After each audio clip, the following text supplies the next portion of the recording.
Бисмиллахамдулилля, елімізді тастап Сирияға хижрет жасау джихад болып табыла ма дейді. Ол ешқандай да джихад болып табылмайды.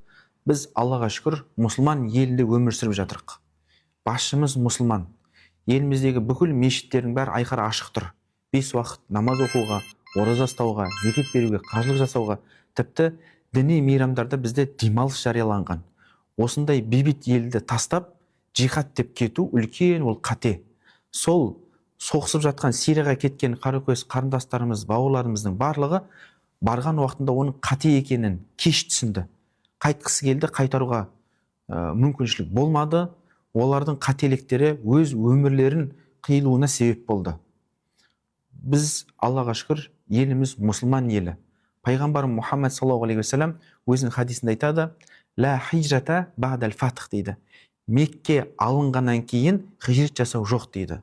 Міне ғұламалар айтады, осы хадистің түсіндірмесінде, шархында мұсылман елінен басқа елге көшу жоқ дейді. Себебі Мекке алынғаннан кейін мұсылман өлкесіне айналды. Мекке және де басқа мұсылман елдеріне көшу тоқтатылды дейді. Осы хадистің түсіндірмесінде ғұламалар осылай түсініктеме берген. Сол үшін де джихад деп басқа елге кеткен адамдар ол үлкен қателік жасады. Олардың қателіктері өз өміріне пара-пар келді қиылуына. Бұндай түрлі қате түсініктерден біз сақ болуымыз керек. Күмәнді уағызшылардың арбауына түсіп үлкен қателікке бой алдырмауымыз керек.